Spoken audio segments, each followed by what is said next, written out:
there's a lot of different approaches, and this is really important to understand. In the moment, sitting with a client, I follow my intuition.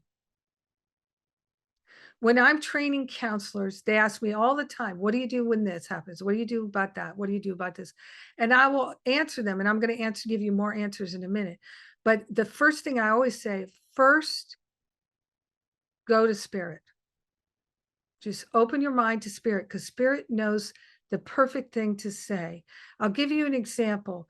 One time I had a person who was in my life, and they knew me. They knew I was a counselor, and I had known them for a couple of years. I knew them pretty well. And they said, I'd like to come to you for counseling. I said, sure.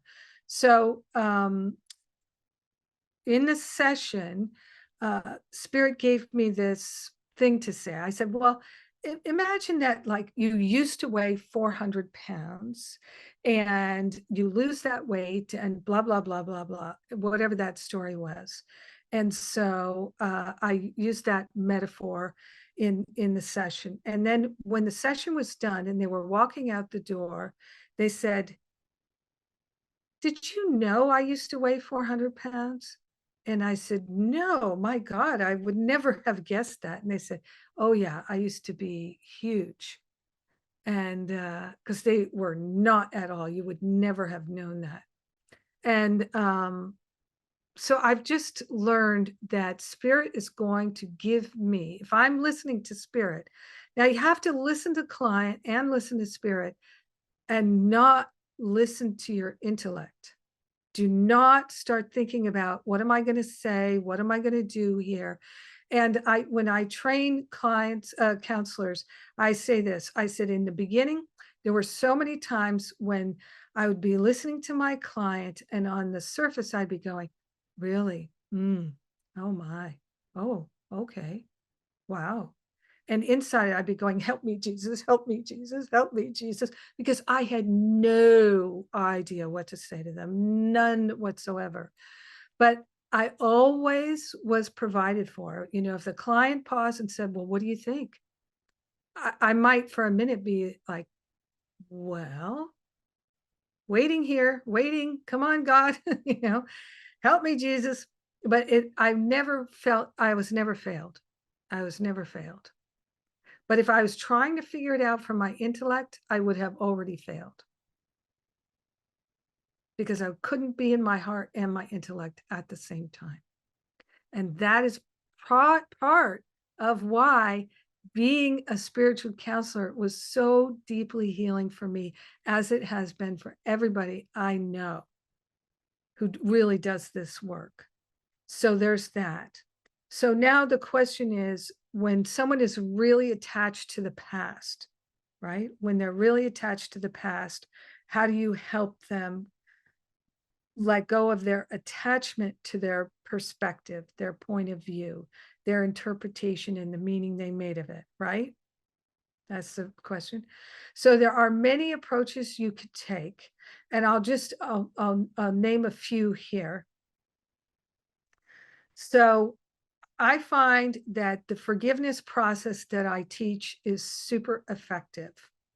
And I'm not going to go into that now, because you can come to the next forgiveness workshop. And we can send you my forgiveness letter template that I've developed over the years that works really well. And what that forgiveness letter is, writing a self-forgiveness letter is what the template is for. Not forgiving somebody else, but forgiving yourself for the meaning you made of it, for your interpretations, for clinging to your view to the past. That work is miraculously healing. Forgiveness offers everything I want. Course in Miracles, right? So it's true. It's absolutely true. But what forgiveness actually is releasing the attachment to the meaning, to the interpretation, to the view, to the perspective. That's what it is. And then there's liberation.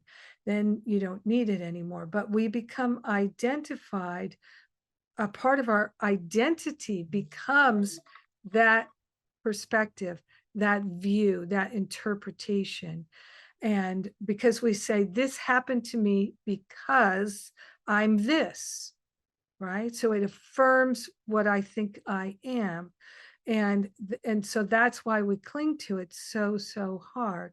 And I want to make a point here, and that is that going down that road of misery, it's not a bad thing. It's just a type of adventure.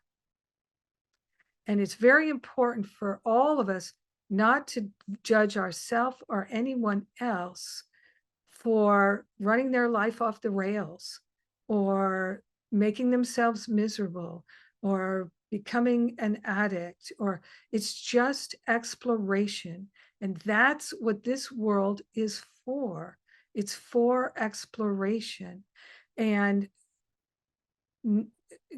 God and all that is holy does not judge one person for their explorations, because it's just all a collective exploration.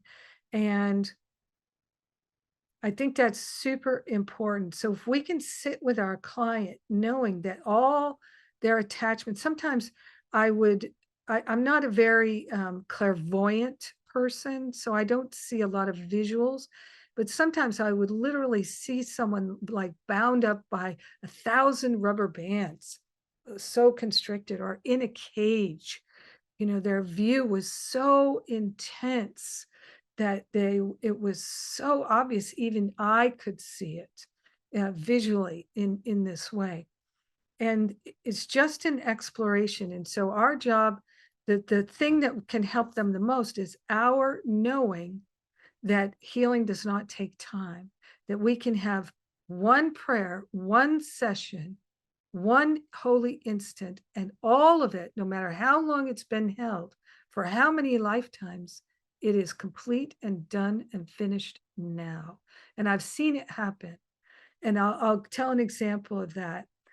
But so it's if we understand that the thing is to support them in finding the pathway to the willingness to see the truth instead of what they see.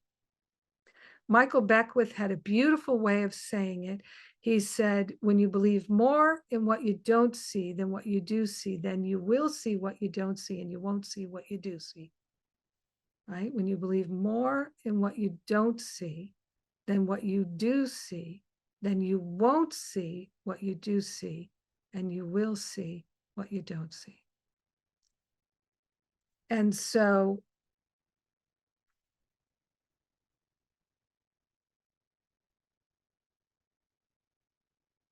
sometimes it can be helpful. And again, always follow the guidance. Don't follow a formula.